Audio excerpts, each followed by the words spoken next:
Hello viewers, இன்னைக்கு நம்ம பார்க்க போறது Naruto Guardians of the Crescent Moon Kingdom Part 3.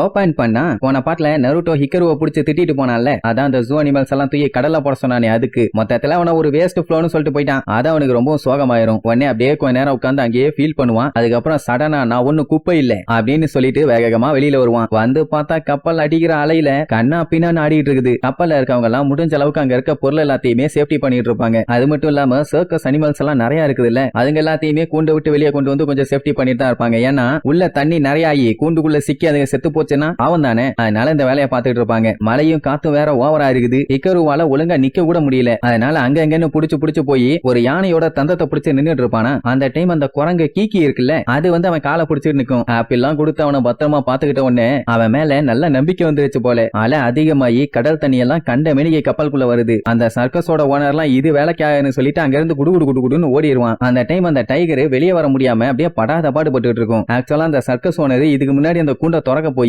முடியாம தான் வந்துட்டான். காத்து வேற ரொம்ப பயங்கரமா இருக்குது. கடல் தண்ணியும் உள்ள பூந்து வந்துட்டு இருக்குது. ஆனா ஹிக்கரு அத பத்தி எல்லாம் கவலைப்படாம அந்த டைகரை எப்படியாச்சும் காப்பாத்தணும்னு சொல்லி மெதுவா அது பக்கத்துல போவான். அந்த சர்க்கஸ் ஓனர் பார்த்துட்டு போகாதன்னு எவ்வளவோ கத்துவான். அந்த சத்தத்துல அவனுக்கு கேட்டுச்சோ என்னமோ தெரியல. ஆனா அவன் கண்டுக்காம நேரா அந்த கூண்டு கிட்ட போய் அழகா அந்த கூண்டை திறந்து விட்டுருவான். நருட்டோ எல்லாம் பார்த்துட்டு அசந்துருவான், இந்த புடிப்ப எல்லாம் இப்படி ஒரு வேலையை பார்த்தான்னு. சோ அப்படி கூண்டை திறந்து விட்ட உடனே அந்த டைகர் ஒரு வழியா சேஃப்டியா வெளியே வந்துருச்சு. அந்த டைம் என்ன ஆகும்னா, கடல் எல்லாம் அதிகமா இருந்த உடனே ஒரு சைடுக்கு அப்படியே சாஞ்சிட்டு நிமிரும். சோ கடல் தண்ணி எக்கச்சக்கமா உள்ள வந்துரும். சோ கடல் தண்ணி இப்படிக்கா வந்துட்டு அப்படிக்கா போகும்போது கண்டிப்பா உள்ள இருக்க எல்லாத்தையுமே அடிச்சுக்கிட்டு போகும்ல. சோ அந்த மாதிரி அந்த குரங்க கீக்கிய அடிச்சுக்கிட்டு போகும். உடனே ஹிக்கரு அடிச்சு புடிச்சு போய் கீக்கிய பிடிப்பான். அப்படி அதை பிடிச்சா மட்டும் இவன் ஸ்ட்ராங்கான ஆளா, சின்ன பையன் தானே, தண்ணியோட வேகம் அவனையும் அடிச்சு தூக்கிட்டு போகும். அப்படி அவங்க போய் தண்ணிக்குள்ள விழ போவாங்க. அந்த டைம் அந்த டைகர் பாஞ்சு வந்து ஹிக்கருவை பிடிச்சுக்கும். அப்படியே கொஞ்ச நேரத்துக்கு தாக்கு பிடிக்கும். ஆனா கப்பல் கண்ணா பின்னான்னு ஆடிட்டு இருக்கிறதுனால முடியல. சோ 3 பேருமே நேரா தண்ணிக்குள்ள போய் விழுவாங்க. இதை பார்த்த நருட்டோ என்ன பண்ணிடுவான், அடிச்சு புடிச்சு போய் அவனோட ஷேடோ க்ளோன்ஸ் எல்லாம் உருவாக்கி தண்ணியில மறந்துட்டு இருக்க அவங்கள அலேக்கா பிடிச்சு தூக்கி கப்பல்ல போட்டுருவான். நல்ல வேலை யாரு உசுருக்கும் எந்த ஒரு சேதாரமும் இல்ல. ஆனா என்ன, கடைசி வரைக்கும் ஹிக்கரு அந்த கீக்கி குரங்க விடவே இல்ல,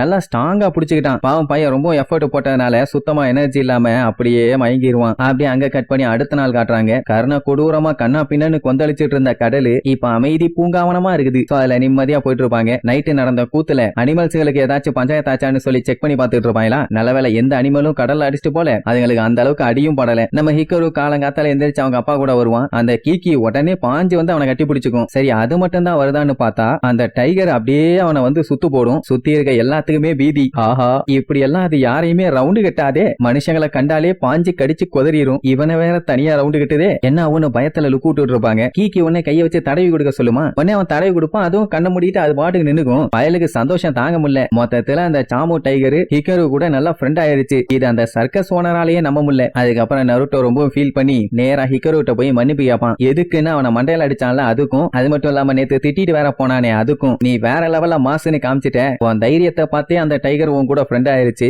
சூப்பர்னு சொல்லி பாராட்டுவான். எல்லாத்துக்கும் சந்தோஷம். உடனே அவனும் எனக்கும் தான் சொல்லி தேம்பி அழுது நம்ம நருட்டோ கிட்ட சாரி சொல்லுவான். ஏன்னா அவனு தானே அடிக்கடி நம்ம நருட்டோவை உரண்டை எழுத்துட்டு இருந்தான். சரி அவன்கிட்ட மட்டும் தான் கேட்கறான்னு பார்த்தா அந்த டைகர் டீமே போய் சாரி சொல்லுவான். ஏன்னா சாப்பாடு கொடுக்க போனப்போ அது ஒத்துக்கலன்னு சொன்ன உடனே அது மேல காண்டாயி ஆப்பிள் தூக்கிட்டு அடிச்சான்ல, அது மேல படல, பட் இருந்தாலும் அது மேல கோவப்பட்டான்ல, அதெல்லாம் ஏன் தப்புதான்னு சொல்லி மன்னிப்பு கேட்பான். ஆக்சுவலா ஹிக்கருக்கு இந்த டைகரையும் சரி நருட்டோவையும் சரி ஃப்ரெண்ட் ஆக்கிக்கணும், கூட விளையாடணும்னு ஆசை. அதனாலதான் பயலுக்கு என்ன பண்றதுன்னு தெரியாம இந்த மாதிரி எல்லாம் பண்ணிட்டான். மறுபடியும் நான் பண்ணதெல்லாம் தப்புதான உடனே நம்ம நருட்டோக்கு சந்தோஷம். ஃப்ரெண்டுன்னா ஏத்துக்கிறதுல அதுல என்ன தப்பு இருக்கு, இனிமேட்டு நீயும் நானும் பிரின்ஸ், இந்த ஷிப்பே மூழ்கினாலும் நம்ம ஃப்ரெண்ட்ஷிப் மூழ்காதும்பா. உடனே எல்லாருமே ஃப்ரெண்ட்ஸா ஒண்ணு சேர்ந்துருவாங்க. அதாவது நம்ம சாக்குரா, ராக்லி, அந்த டைகர், கீக்கின்னு அத்தனை பேருமே இப்படி எல்லாம் ஒண்ணு சேர்ந்த உடனே சந்தோஷம் தானே படணும். ஆனா பையன் மறுபடியும் சோகமாவான். ஏன்டா என்ன பஞ்சாயத்து, ஏன் எப்ப பார்த்தாலும் மூஞ்ச சாணிய கரைச்சு ஊத்துற மாதிரியே வச்சுக்கிறேன், வாட் இஸ் த மேட்டர்னு கேட்டா இவங்க எல்லாத்தையுமே கொண்டு போய் அவங்க ஐலாண்ட்ல விட்டுட்டு நம்மளுக்கு கிளம்பிடுவாங்கல்ல, அதான் அவனுக்கு கஷ்டமா இருக்காமா. இப்படி சொன்ன உடனே அடத்து இந்த மேட்டர் தானா, இதெல்லாம் சப்ப மேட்டர்ப்பா, நம்ம எப்பவுமே ஃப்ரெண்ட்ஸுங்க தான், நான் மறக்க மாட்டேன் நீயும் மறக்க கூடாது ஓகேவா,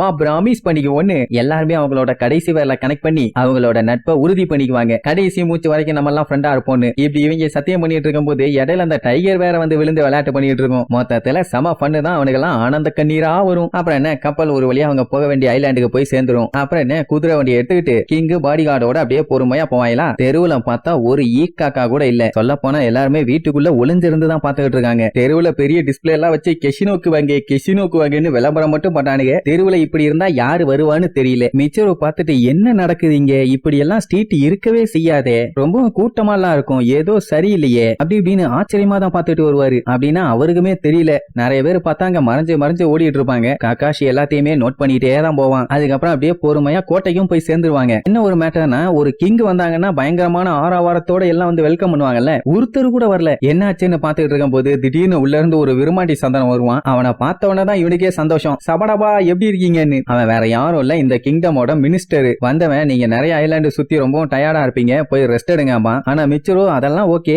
ஏன் எல்லா இடமும் அமைதியா இருக்குது, யாருமே வெளியில இல்ல, ஏதாச்சும் பிரச்சனையா அப்படின்னு விசாரிச்சா அவன் பாட்டு குறுன்னு லுக்கூடுவான். என்ன சபடபா இப்படி லுக்கூறான், என்னமே நாச்சுன்னு கேட்டா அவன்கிட்ட பதிலே இல்ல. சரி எங்க அப்பா எங்க ஆளையே காணோம், எங்க இருக்காருன்னு சொல்லி கேட்டா அவரான்னு சொல்லிட்டு அப்படியே வில்லத்தனமா லுக்கூட்டு அவரு செத்துட்டாரும்பா. உடனே அவனுக்கு பின்னாடி இருந்து எக்கச்சக்க சோல்ஜர்ஸ் அடிச்சு புடிச்சு வந்து அழகா இவங்க எல்லாத்தையுமே ரவுண்டு கட்டிடுவாங்க. இப்ப என்னன்னா அந்த சபடபாங்கிறவன் கிங்கோட அரியாசனத்தை இவன் எடுத்துக்கிட்டானாமா. அப்படின்னா இப்ப இவன் தானே கிங்கு, இதுக்கப்புறம் எனக்கு குறுக்க இருக்கிறது நீ மட்டும்தான் பிரின்ஸ், உன்னைய போட்டு தள்ளிட்டா பஞ்சாயத்து ஓவரு, அவனை விடாதீகளே வெட்டி கொல்லுகளேன்னு ஆர்டர் போடுவான். அட வில்லப்பயல இப்படி காலவாரிட்டியாடான்னு பதறுவாங்க. நல்ல வேலை அவங்க கூட நம்ம ஆளுங்க இருக்காங்க, இல்லன்னா நிலைமையே தலகீழ மாதிரி இருக்கும். அப்புறம் என்ன அவங்க ஸ்டைல்ல எல்லாத்தையும் போட்டு தொவன்னு துவச்சு எடுப்பாங்க. பாவம் அவங்க ரெண்டு பேரும் ரொம்ப பயந்துட்டாங்க. ஏன்னா இப்படி எல்லாம் நடக்கும்னு எவன் எதிர்பார்த்தான். உடனே கக்காஷி அவங்க ரெண்டு பேத்தையுமே வண்டியில ஏத்தி விட்டு எஸ்கேப் ஆக சொல்லிடுவான். இவங்க எல்லாம் அங்க சோல்ஜர்ஸ் கூட மாங்க சண்டை போடுவாங்க. சரி வண்டியில ஏறி எஸ்கேப் ஆகி போயிடலான்னு பார்த்தா இன்னும் சோல்ஜர்ஸ் நிறைய பேர் வந்துகிட்டே தான் இருக்கானுங்க. அது மட்டும் இல்லாம வண்டியை போக விடாம கண்ணாடி எல்லாம் போட்டு கண்டமேனிக்கு உடச்சிட்டு இருப்பானுங்க. கக்காஷி தான் முடிஞ்ச அளவுக்கு சண்டை போட்டு தடுத்துட்டு இருப்பான். ஆனா அவனாலேயே முடியல, கூட்டம் ஜாஸ்தி இல்லையா, ஆனாலும் முடிஞ்ச அளவுக்கு போட்டு பொழந்து கட்டிட்டு இருப்பான். அந்த டைம் திடீர்னு இன்னொரு குரூப் அங்க இருந்து வரும். என்ன இவங்களுக்கு ஹெல்ப் பண்ண ஆளுங்க இன்னும் வராங்களான்னு பார்த்தா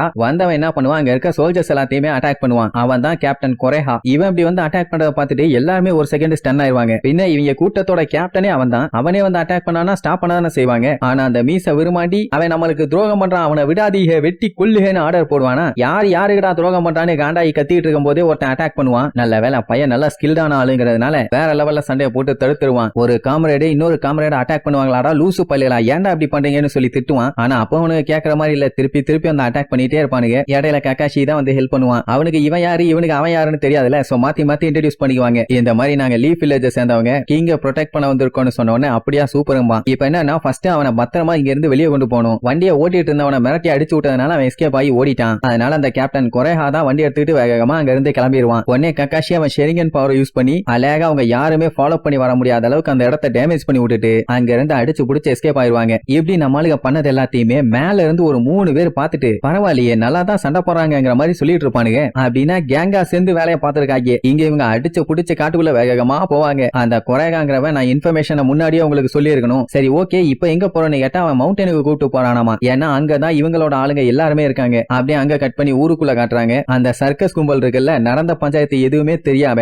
அவங்க கிங் கிட்ட காசு வாங்குறதுக்காக பொடி நிறைய பொறுமையா கோட்டையை நோக்கி போவாங்க. தெருவுல யாருமே இல்லாத பார்த்துட்டு லேண்ட் ஆஃப் மூணு அப்படி இப்படின்னு பில்டப்பா பண்ணாங்க. ஏன் அப்படி யாருமே இல்லாம காஞ்சி போய் கிடக்குது, ஏதோ சரியில்லையேன்னு பாத்துட்டு இருக்கும் போது ஆப்போசிட்ல இருந்து ஒரே ஒரு வண்டி மட்டும் வேகமா வரும். என்ன பிரின்ஸ் வந்த வண்டி மாதிரியே இருக்குது, நம்மள நோக்கிதான் வருதான்னு சொல்லி அப்படியே அம்பிட்டு வெறும் குருன்னு கூறதோட இந்த பாட்டுக்கு எண்ட காடு போட்டு முடிக்கிறாங்க.